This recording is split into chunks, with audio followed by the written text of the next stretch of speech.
Crossing the Sahara in these modern days is hard enough, but attempting to cross it in the Cretaceous period was absolutely suicidal.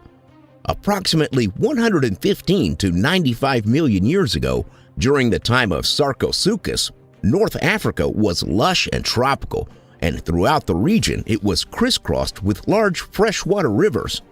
This is where the flesh crocodile emperor liked to hunt and hide.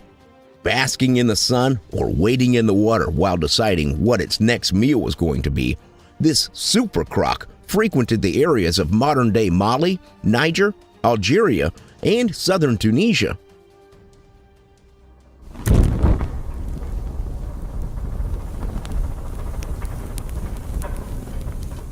When hiding, the Sarcosuchus took advantage of the river waters. It had to, considering its enormous size.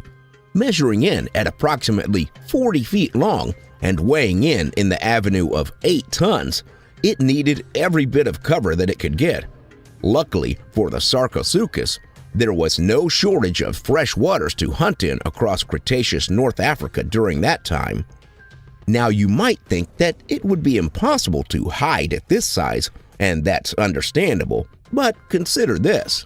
The modern saltwater crocodile, a known man-eater, is able to hide just fine and measures out at half of the Sarcosuchus' size.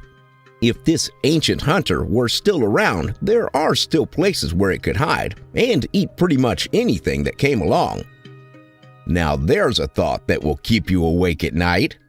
As far as natural predators, the Sarcosuchus would have been almost indestructible once it reached its adult size.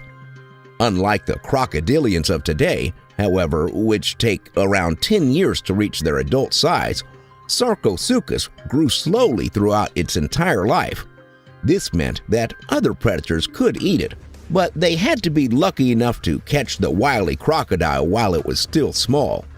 Even then, if you could catch a young Sarcosuchus, you'd have to have a pretty strong bite to eat it.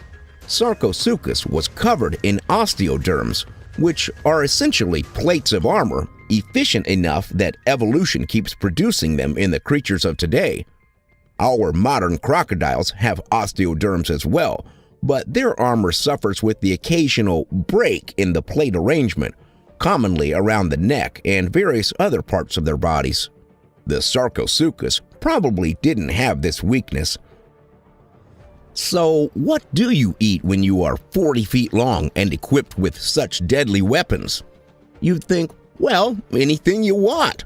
But Sarcosuchus likely dined almost exclusively on fish and turtles. Mind you, sometimes this might have been fish like the Mawsonia, a relative of the coelacanth, which could measure in size at up to 13 feet long. A possible exception to this rule might have been the Spinosaurus, the largest carnivorous dinosaur that there ever was.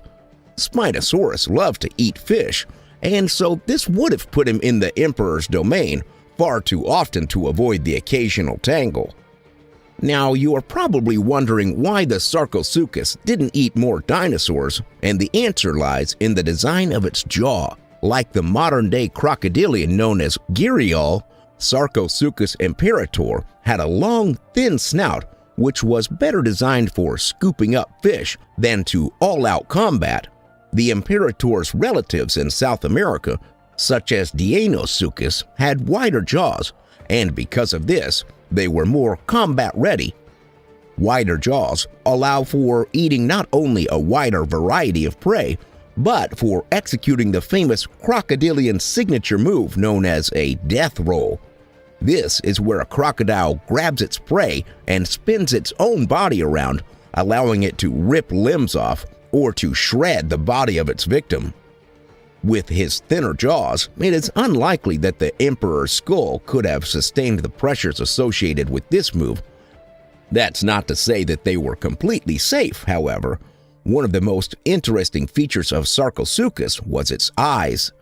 Instead of moving to the left and right like you see in modern crocodilians, the Sarcosuchus's eyes moved up and down.